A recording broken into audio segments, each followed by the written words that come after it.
الحمدللہ رب العالمین والصلاة والسلام علی رسولہ الامین اما بعد فاعوذ باللہ من الشیطان الرجیم بسم اللہ الرحمن الرحیم۔ آج کا موضوع ہے پاکستان میں سود کے خاتمے کے لیے کی جانے والی ادارہ جاتی کوششوں کا جائزہ۔ یعنی پاکستان کے اندر اب تک آئینی اور دستوری سطح پر سود کو ختم کرنے کے لیے جو کاوشیں اور کوششیں کی گئی ہیں ان کا ایک جائزہ آج کی گفتگو کے اندر پیش کیا جائے گا۔ چونکہ دستوری سطح پر اس بات کی ضمانت دی گئی ہے کہ سود کا خاتمہ کیا جائے گا، 1956 کے دستور کے آرٹیکل 28F اور 1962 میں پالیسی کے اصولوں کے تحت یہ بات کہی گئی ہے کہ ملک سے سود کا خاتمہ کیا جائے گا۔ 1973 کے دستور میں بھی یہ بات کہی گئی اور اس کے بعد شریعت ایکٹ 1991 کی دفعہ 8 کے اندر اس بات کو دہرایا گیا کہ ملک سے سود کو مکمل طور پر جو ہے وہ ختم کیا جائے گا۔ اس حوالے سے ملک کے اندر عدالتی سطحوں پر بھی کوششیں کی گئی ہیں اور اسلامی نظریاتی کونسل کی سطح پر سفارشات جو ہیں وہ بھی تیار کی گئیں۔ تو سب سے پہلے ہم اسلامی نظریاتی کونسل کی کوششوں پر بحث کریں گے۔ 1962 میں اسلامی نظریاتی کونسل کی جب تشکیل ہوئی تو اس کا بنیادی مقصد یہ تھا کہ مسلمانوں کو اس قابل بنایا جائے کہ وہ اپنی زندگی اسلامی تعلیمات کے مطابق گزار سکیں، اور اس کے بعد مختلف اوقات کے اندر وقتاً فوقتاً اسلامی نظریاتی کونسل کے سامنے ریاست کی طرف سے یا حکومت کی طرف سے اہم سوالات جو ہیں وہ بھیجے جاتے رہے ہیں۔ 1964 سے 1966 کے درمیان اسلامی نظریاتی کونسل یہ قرار دے چکی ہے کہ سود حرام ہے اور موجودہ بینکاری نظام سود پر مبنی ہے۔ اسی طرح 1969 کے اندر دوبارہ اسلامی نظریاتی کونسل کے اندر بڑی تفصیلی گفتگو ہوئی اور اس میں اتفاق رائے سے یہ مسئلہ حل کر لیا گیا تھا کہ اس کو کیسے ختم کیا جائے، لیکن اس کے باوجود اس وقت بھی حکومت نے اس پر کوئی توجہ نہیں دی۔ 1970 میں دوبارہ اس پر طویل بحث ہوئی لیکن کوئی قانون سازی نہ ہو سکی، جس کا تقاضا دستور کرتا تھا کہ جیسا کہ 1973 کے آئین کے اندر بھی بعد میں 273 آئین کے آرٹیکل 230 کے اندر یہ بات کہی گئی ہے کہ ملک سے سود کا خاتمہ کیا جائے گا۔ 1977 میں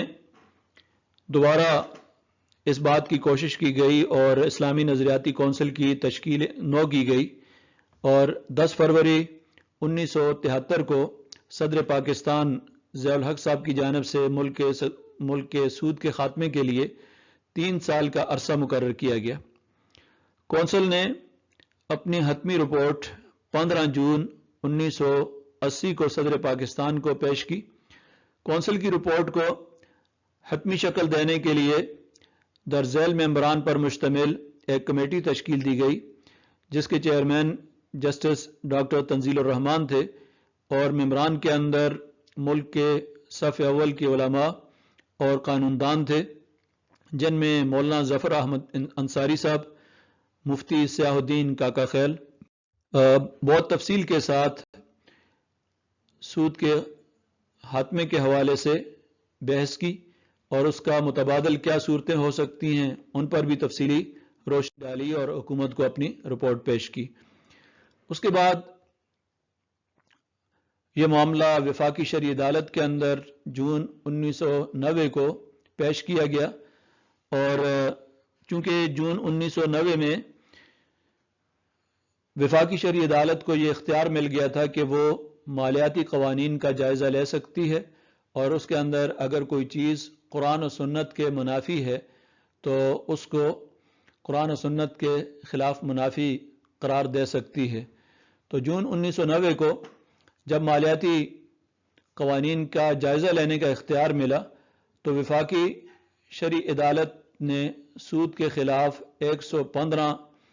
درخواستیں جو دائر کی گئی تھیں ان کا جائزہ لینا شروع کیا، اور وفاقی شرعی عدالت نے اس حوالے سے چونکہ 3 از خود نوٹس بھی لیے تھے تو ان میں درخواستوں میں متعدد مالیاتی قوانین میں انٹرسٹ سے متعلق دفعات کو قرآن و سنت سے منافی ہونے کی وجہ سے چیلنج کیا گیا۔ ان تمام درخواستوں کو عدالت نے یکجا کر کے سود کے ناجائز ہونے کا فیصلہ دیا، اور اس کے خلاف 1990 کے اوائل میں عدالت عظمیٰ کے شریعت اپیلنٹ بینچ میں اپیل کر دی گئی، جو کہ 1990 تک زیر التوا رہی۔ اس عرصے میں وفاقی شرعی عدالت نے شرعی اصولوں کی روشنی میں بعض قوانین مثلاً سی ڈی ایکٹ، سروس سے متعلق قوانین، Sindh cooperative housing authority ordinance, press and publications ordinance, زکوٰۃ و عشر ordinance, Punjab local government ordinance, Pakistan army act اور وقف لینڈ ریفارمز جو ہیں ریگولیشن وغیرہ کا جائزہ لیا۔ تو وفاقی شرعی عدالت نے سب سے پہلا کام یہ کیا ہے کہ انہوں نے ایک سوال نامہ تیار کیا، اور ابتدا میں عدالت نے سود سے متعلق جو سوال نامہ تیار کیا تھا اسے جید علماء کرام، ماہرین اقتصادیات اور بینکاری کے ماہرین کو ارسال کیا گیا۔ اس سوال نامے کے اہم نکات کو سمجھنا اس لیے بھی ضروری ہے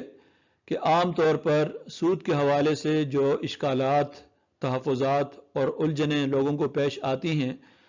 ان کو سامنے رکھ کر وفاقی شرعی عدالت نے یہ سوال نامہ تیار کیا تھا۔ مثلاً سب سے پہلے ربا کی تعریف کے حوالے سے سوال اٹھایا جاتا ہے، اور عام طور پر یہ کہا جاتا ہے کہ ربا کی تعریف ہی کوئی نہیں ہے۔ تو وفاقی شرعی عدالت نے اپنے سوال نامے کے اندر پہلا سوال ہی یہ ذکر کیا ہے کہ قرآن و سنت کی روشنی میں ربا کی تعریف کیا ہے۔ موجودہ دور میں جو مالی لین دین ہوتا ہے اس میں آیا سود مفرد ہے یا مرکب، اور اس پر ربا کا اطلاق ہوتا ہے یا نہیں۔ اسی طرح دوسرا سوال تھا کہ اگر بلا سود بینکاری کا آغاز کیا جائے تو اسلامی احکام کے مطابق اس کی عملی شکل کیا ہوگی، کیونکہ یہ بھی ایک اہم اشکال ہے کہ موجودہ نظام اگر ختم ہوتا ہے سودی بینکاری کا نظام تو اس کا متبادل نظام کیا ہوگا۔ تو اس حوالے سے بھی سوال کیا گیا، اور اس کی عملی صورت کے حوالے سے لوگوں نے ظاہر کے جوابات دیے۔ اسی طرح حکومت قومی ضروریات کے لیے جو قرضے لیتی ہے اور اس پر جو انٹرسٹ دیتی ہے کیا اسے بھی ربا کہا جائے گا، کیونکہ یہ بھی ایک سوال ہے کہ افراد اگر قرضے لیتے ہیں اور ان پر جو انٹرسٹ لیتے ہیں وہ اگر سود ہے تو کیا حکومت کی سطح پر بھی جو قرضے لیے جاتے ہیں اور وہ قومی ضروریات کے لیے لیے جاتے ہیں تو آیا اسے بھی ربا کہا جائے گا۔ اسی طرح اگر بینک مختلف ضروریات کے لیے بلا سود قرض دے تو اس کے متبادل کیا صورتیں تجویز کی جا سکتی ہیں، یہ بھی بڑی اہم اور بنیادی بات ہے کہ متبادل کون کون سی صورتیں ہو سکتی ہیں۔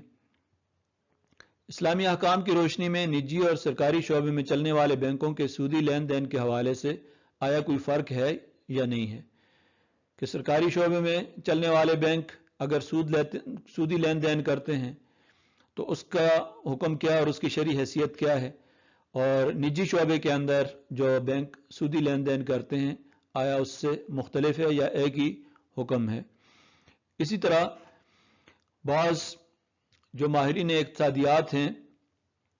وہ سود کے حوالے سے یہ بات کرتے ہیں کہ سرمائے کو عامل پیدائش مان کر اس کے استعمال پر اجرت لی جا سکتی ہے۔ تو اسلامی نظریاتی کونسل نے بھی اس کے بارے میں وضاحت کی اور وفاقی شرعی عدالت نے بھی اپنے سوال نامے کے اندر اس کے بارے میں پوچھا کہ اسلامی احکام کی روشنی میں سرمایہ کو عامل پیدائش مان کر اس کے استعمال پر آیا اجرت لی جا سکتی ہے یا نہیں۔ اسی طرح افراط زر کا قرضوں کی ادائیگی پر کوئی اثر مرتب ہوگا جبکہ وہ قرض کرنسی کی قیمت کم ہونے سے پہلے لیا گیا ہو۔ افراط زر کی وجہ سے عام اشیاء کی قیمتوں میں اضافہ یا سونے کی قیمت میں اضافے کا قرض رقم پر کوئی اثر مرتب ہوگا یا نہیں۔ موجودہ دور میں سود پر مبنی بینکاری کی سہولت حاصل کیے بغیر اندرون اور بیرون ملک تجارت کی متبادل صورتیں کیا ہو سکتی ہیں؟ دو مسلمان ممالک یا مسلم اور غیر مسلم کے درمیان سودی لین دین کی عملی شکل کیا ہوگی اور یہ کیا جائز ہے یا ناجائز ہے؟ سود کے بغیر بیمہ کے کاروبار کو جاری رکھنا کس طرح ممکن ہوگا؟ اس کی عملی شکل کیا ہوگی؟ وہ منافع جو پراویڈنٹ فنڈ پر حاصل ہوتا ہے آیا وہ بھی ربا ہے؟ پرائز بانڈ پر جو پرائز کی رقم ملتی ہے، سیونگ اکاؤنٹ میں جو اضافی رقم ملتی ہے یا اسی طرح کی دیگر سکیموں پر جو رقم ملتی ہے، کیا وہ بھی ربا ہے؟ کیا اسلامی قانون کے تحت تجارتی اور صرفی قرضوں میں کوئی اس طرح کا فرق ہے کہ تجارتی قرضوں پر انٹرسٹ لیا جا سکتا ہو جبکہ شخصی حاجات کے لیے لیے گئے قرضوں پر منافع نہ لیا جا سکتا ہو؟ اگر سود کو مکمل طور پر ختم کر دیا جائے تو اسلام کے مالیاتی نظام میں وہ کون سے عوامل اور محرکات ہیں جن کی بنیاد پر لوگ بچت کریں گے اور ان بچتوں کو کسی معاشی سرگرمی میں لگائیں گے؟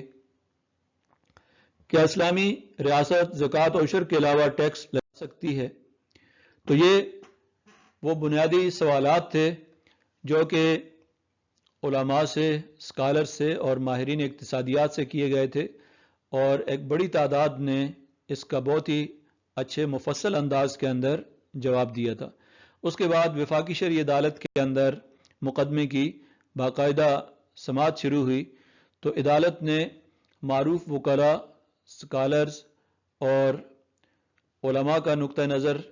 اسلام آباد اور کراچی رجسٹری میں سنا۔ خالد اسحاق ایڈوکیٹ صاحب اور دوسرے وکلاء نے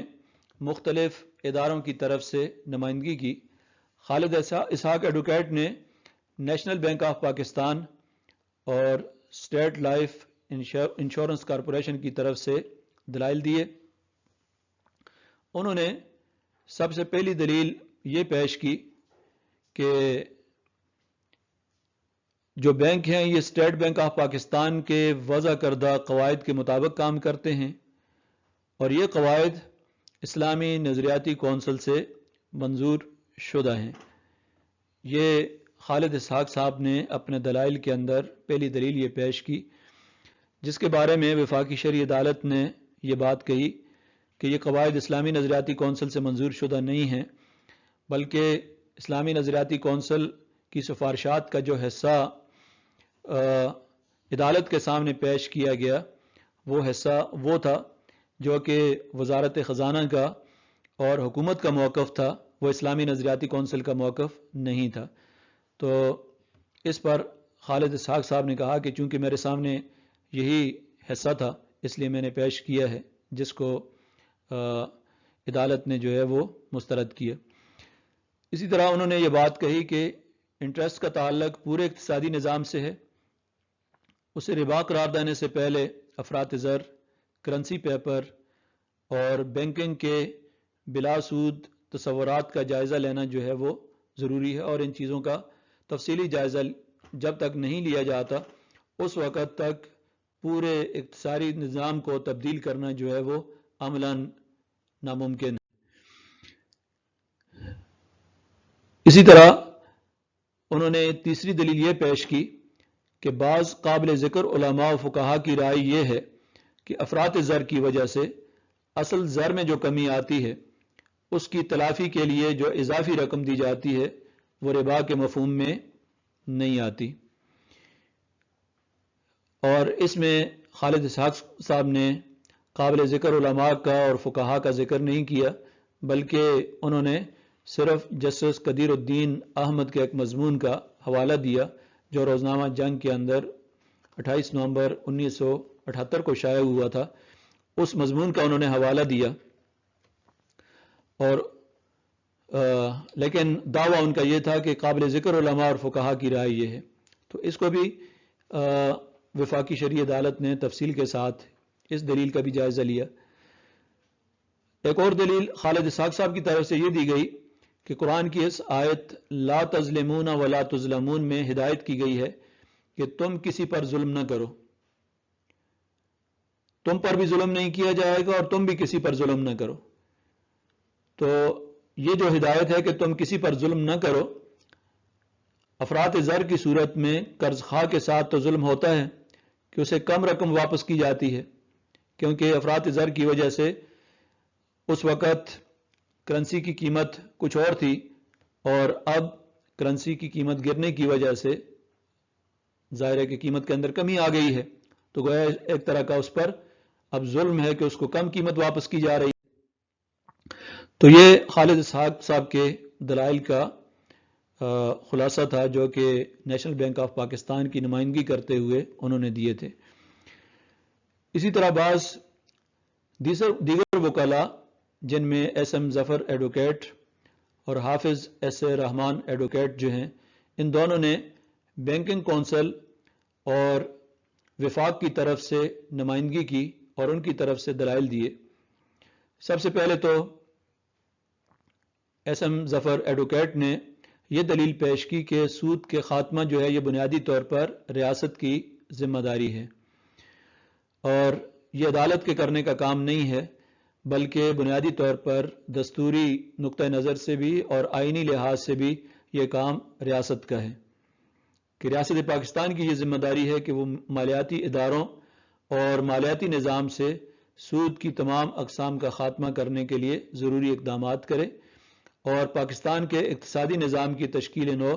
اسلام کے مقاصد اور اقتصادی نظام کو پیش نظر رکھ کر کرے۔ اس مقصد کے لیے انہوں نے بطور ثبوت شریعت ایکٹ 1991 کی دفعہ 8 کا حوالہ دیا کہ اس میں یہ ذمہ داری ریاست کو دی گئی ہے، یہ عدالت کے کرنے کا کام نہیں ہے۔ انہوں نے مزید کہا کہ وفاقی حکومت نے ایک کمیشن تشکیل دیا ہے جو سود کے خاتمے کا طریقہ کار اور حکمت عملی تجویز کرے گا، اس لیے اس کا انتظار کیا جانا چاہیے اور فوری طور پر عدالت جو ہے اس پر سماعت کو جو ہے وہ مؤخر کر دے۔ مزید انہوں نے یہ بات کہی کہ بعض معاصر علماء کے نزدیک پیداواری قرضوں پر جو انٹرسٹ لیا جاتا ہے یہ سود نہیں ہے۔ جب سود کی حرمت کا حکم نازل ہوا تھا تو اس وقت سود کی یہ قسم رائج ہی نہیں تھی، اور اس دور کے اندر صرف صرفی قرضوں کا رواج تھا، تو پیداواری قرضوں کا سلسلہ تھا ہی نہیں اس وقت، اس لیے جب نبی صلی اللہ علیہ وسلم کے دور میں یہ بات تھی نہیں تو یہ سود کی تعریف میں یہ بات آتی نہیں ہے۔ انہوں نے مزید دلائل جاری رکھتے ہوئے یہ بات کہی کہ عالمی معاشی نظام کی اساس انٹرسٹ پر ہے، اگر ہم اس نظام کو چھوڑ دیں تو ہماری معیشت تباہ ہو جائے گی، کیونکہ سود صرف صرفی قرضوں پر ہوتا ہے اور اسلام میں ممانعت صرف صرفی قرضوں کی۔ تو ایک اور بات انہوں نے یہ کہی کہ سود کی تعریف قرآن و سنت میں ہے ہی نہیں ہے، اور یہ متشابہات کی ایک قسم ہے، اس لیے موجودہ نظام کو کام کرنے کی اجازت دی جائے۔ انہوں نے مزید وفاق کی طرف سے یہ یقین دہانی بھی کرائی کہ وفاقی حکومت نے ایک کمیشن تشکیل دیا ہے جو سود کے خاتمے کا طریقہ کار اور حکمت عملی تجویز کرے گا، اس لیے اس کا انتظار کیا جانا چاہیے۔ تو عدالت نے ان تمام دلائل کا تفصیلی فیصلہ کیا، اور اس کے فیصلے کے جو اہم نکات ہیں وہ یہ ہیں۔ سب سے پہلے انہوں نے عدالت نے ربا کی تعریف کا تفصیلی جائزہ لیا، چونکہ سب سے زیادہ جو اعتراضات تھے وہ ربا کی تعریف پر کیے گئے تھے کہ ربا کی تعریف مبہم ہے، واضح نہیں ہے، یہ متشابہات میں سے ہے۔ تو فیصلے کے آغاز میں سود کا مفہوم واضح کیا گیا، اور اس حوالے سے انٹرسٹ کے حق میں دی جانے والی تمام درخواستوں میں ربا کی تعریف پر اعتراضات کیے گئے، صراحت کی کہ اضافہ کم ہو یا زیادہ، خواہ انٹرسٹ ہو یا کوئی اور لفظ، ان سب پر ربا کا اطلاق ہوتا ہے۔ تو سب سے پہلے تو ربا کے لیے آئین کے اندر جتنے الفاظ استعمال کیے گئے تھے،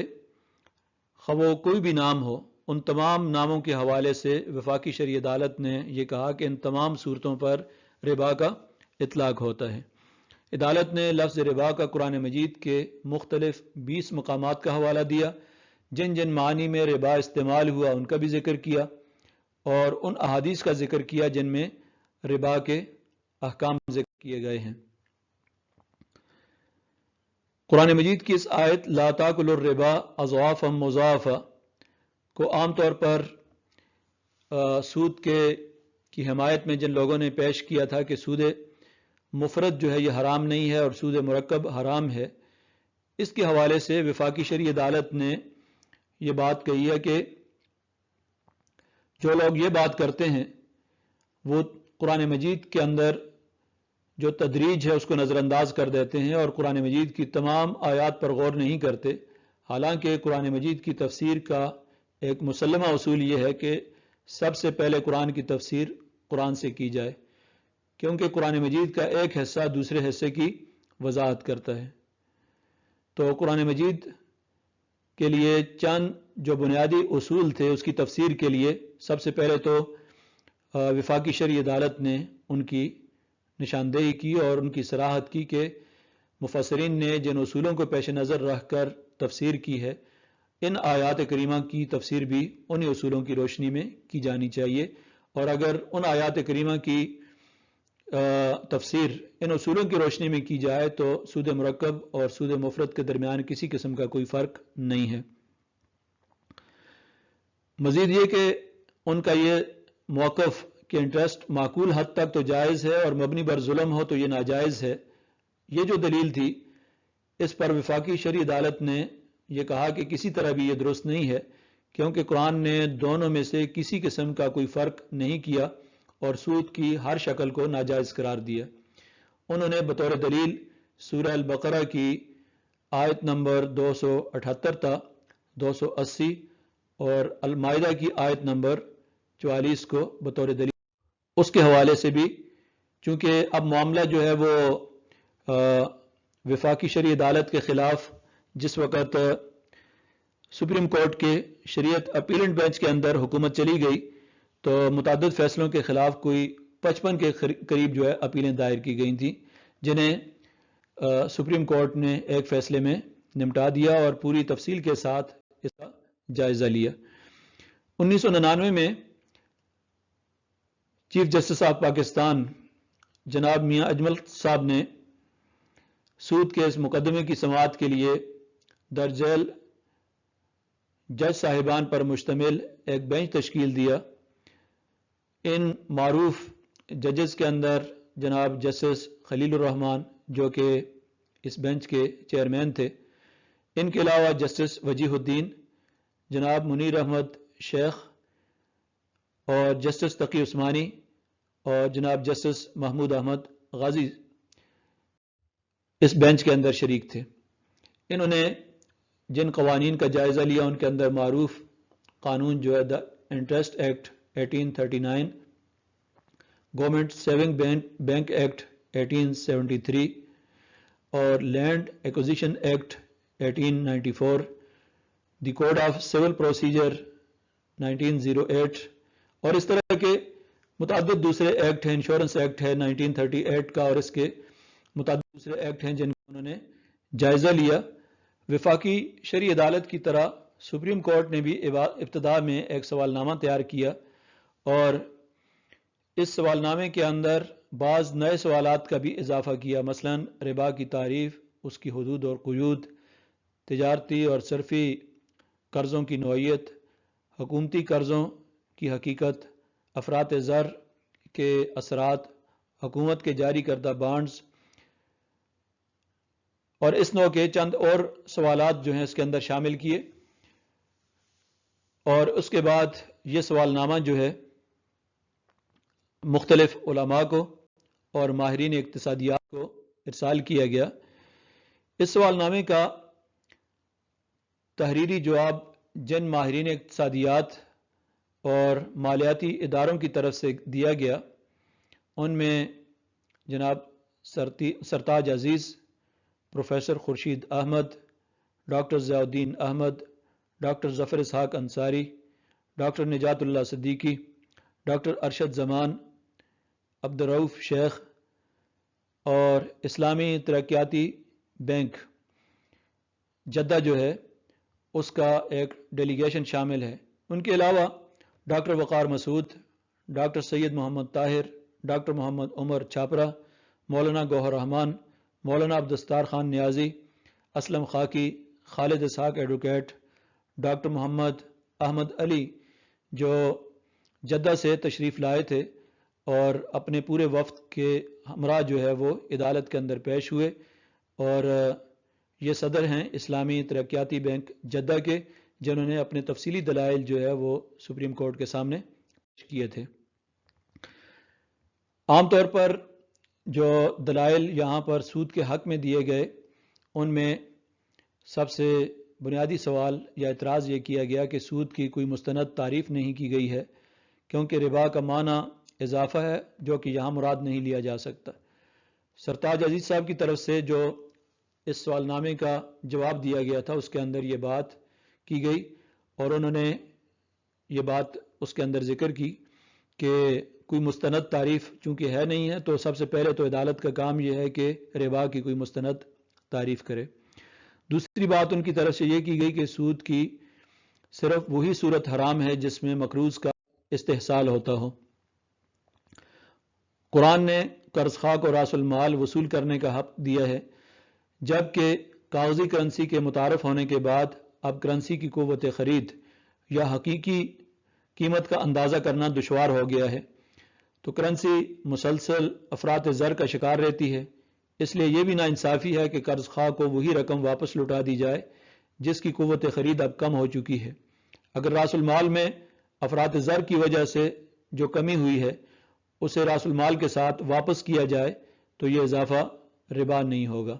تو یہ سود کے حق میں جن حضرات نے دلائل دیے تھے انہوں نے یہاں پر بھی، اور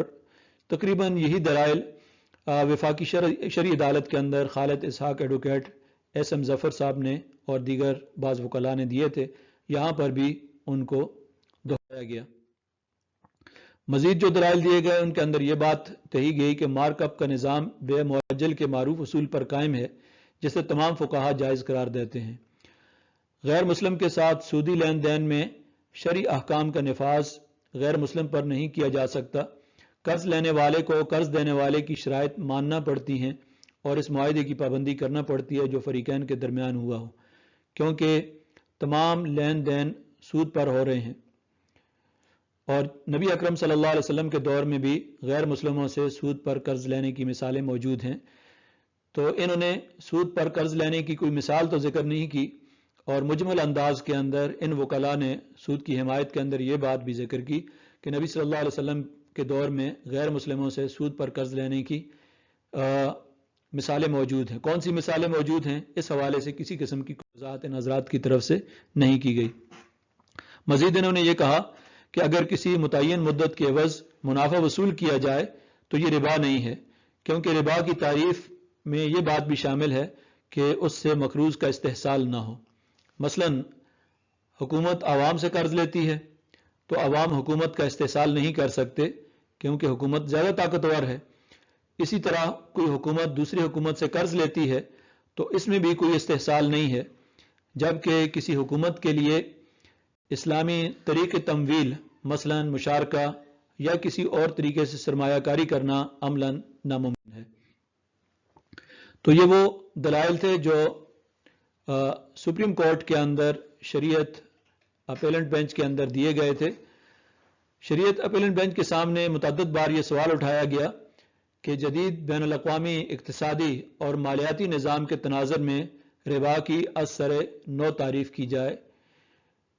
یہی سوال وفاقی شرعی عدالت کے سامنے بھی دہرایا گیا۔ دلیل یہ پیش کی گئی تھی کہ دور حاضر کا اقتصادی نظام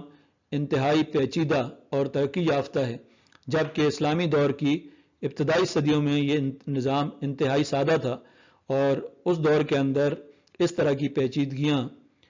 موجود نہیں تھی۔ تو سود کی اثر نو تعریف جس فریق کی طرف سے اس خواہش کا اظہار کیا جا رہا تھا کہ اثر نو تعریف کی جائے، وہ کس قسم کی تعریف چاہتے تھے، اس کا اندازہ ان الفاظ کے اندر کیا جا سکتا ہے کہ دا نیو ڈیفینیشن، کہ نئی جو تعریف ہے وہ کیا ہونی چاہیے، اٹ شوڈ بی لبرل اکاموڈیٹو، کہ لبرل قسم کی تعریف ہو، اکاموڈیٹو قسم کی تعریف ہو، اور موجودہ جتنی بھی ترقی ہو رہی ہے اقتصادی لحاظ سے، ایسی سود کی تعریف ہونی چاہیے کہ یہ ساری چیزیں جو ہیں وہ ان کے اندر گنجائش موجود ہو، یعنی سود مفرد کے لیے بھی گنجائش موجود ہو، اسلام اور بینک جس قسم کا سود لے رہے ہیں اس کے لیے بھی گنجائش موجود ہونی چاہیے، پیداواری قرضوں کے لیے بھی گنجائش موجود ہونی چاہیے۔ تو ظاہر ہے کہ یہ فریق جو ہے اس طرح کی تعریف چاہتا تھا، اور جو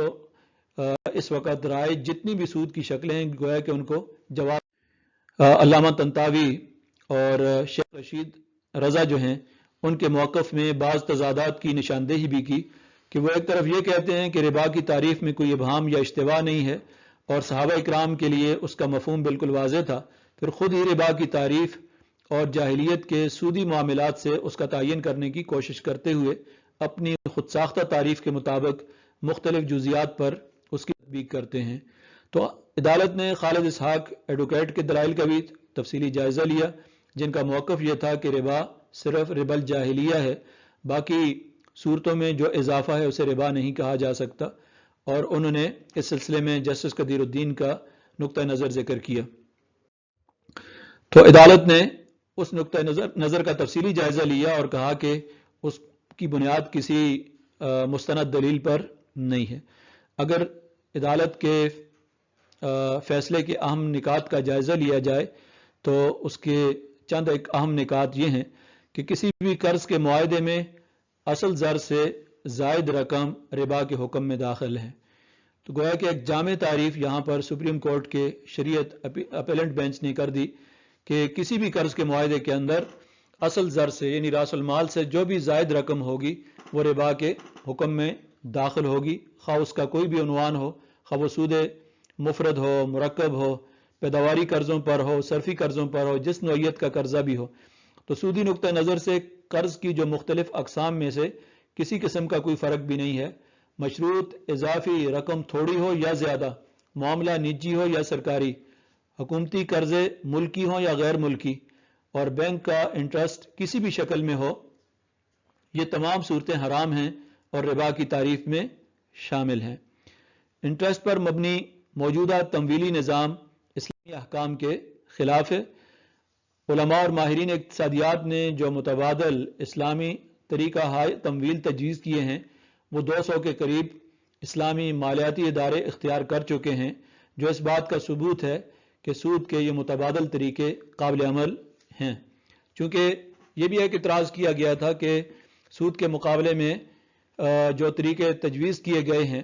یہ قابل عمل نہیں ہیں، تو اس کے جواب میں عدالت کی طرف سے یہ بات کہی گئی کہ 200 کے قریب ایسے ادارے اس وقت بھی دنیا کے اندر موجود ہیں جو ان طریقوں کو اختیار کر رہے ہیں۔ مزید عدالت نے اپنے فیصلے کے اندر یہ بات لکھی کہ نظریہ ضرورت کے تحت سود کی اجازت نہیں دی جا سکتی، کیونکہ بینکاری کا طویل تجربہ رکھنے والے ماہرین اقتصادیات اس بات پر متفق ہیں کہ اسلامی طریقہ ہائے تمویل نہ صرف ممکن ہے بلکہ مفید بھی ہے اور معاشی استحکام کے لیے ناگزیر بھی۔ عصری تمویلی نظام کو متبادل طریقوں پر ڈالنے کے حوالے سے متعدد اقدامات ہو چکے ہیں، اس لیے نظریہ ضرورت کی بنا پر اب اسے غیر معینہ مدت تک معرض التوا میں نہیں رکھا جا سکتا، اس لیے تمام مالیاتی نظام ہے اس کو اسلامی اقتصادی نظام کے اندر ڈالنے کی کوشش کرے۔ لیکن بعد میں حکومت نے سپریم کورٹ کے اس فیصلے کے خلاف جو ہے وہ اس پر نظر ثانی کے حوالے سے بات کی، اور نظر ثانی کے اندر دوبارہ جو بینچ بنا، پہلا بینچ جو ہے اس کو ختم کر دیا گیا، اور دوبارہ جو بینچ بنا اس کے اندر نئے کچھ افراد کا بھی اضافہ کیا گیا، اور انہوں نے مزید اس کی سماعت کرنے کے بعد جو اعتراضات عام طور پر وکلاء کی طرف سے اٹھائے گئے تھے انہوں نے کہا کہ ان اعتراضات کا وفاقی شرعی عدالت کو یہ فیصلہ ریمانڈ کر دیا گیا اور کہا کہ ان اعتراضات کا تفصیلی جائزہ لینے کے بعد سود کے اس معاملے پر اپنی رائے دے اور دوبارہ اس فیصلے کو دیکھا جائے۔ تو وہ فیصلہ اب تک وفاقی شریعت عدالت کے اندر موجود ہے اور کچھ تاریخوں کے اندر اس کی سماعت بھی ہو چکی ہے، لیکن ابھی تک اس پر کوئی حتمی فیصلہ نہیں کیا جا سکا۔ تو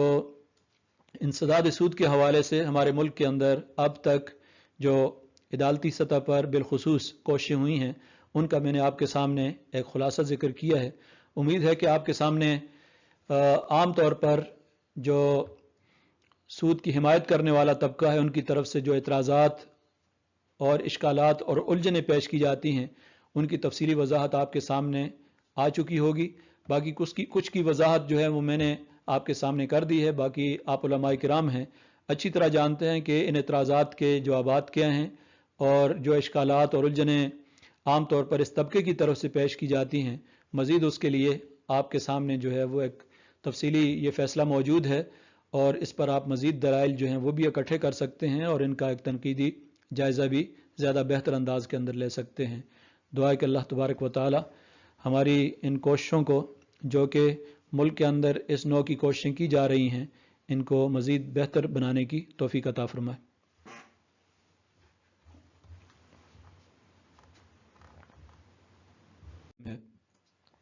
آخر میں عدالت نے قرار دیا کہ یہ ہماری آئینی ذمہ داری تھی کہ متعین مدت ختم ہونے کے بعد ہم ان مالیاتی قوانین کا جائزہ لے کر بتائیں کہ کون سے قوانین قرآن و سنت کے منافی ہیں۔ حکومت اس ساری صورتحال سے باخبر ہے اور حکومت کا کام بنیادی طور پر یہ تھا کہ وہ عدالت کی معاونت کرتی، لیکن حکومتی وکلاء نے اعتراضات کے سوا کچھ نہیں کیا۔ تو عدالت نے اپنی آئینی ذمہ داری پوری کرتے ہوئے یہ تفصیلی فیصلہ دیا اور ربا کی جتنی بھی شکلیں تھیں اور جتنے قوانین ایسے تھے جن کے اندر ربا کسی نہ کسی شکل کے اندر موجود تھا، عدالت نے اپنے تفصیلی فیصلے کے اندر اس کو وضاحت اس کی کر دی اور تفصیل کے ساتھ بتا دیا۔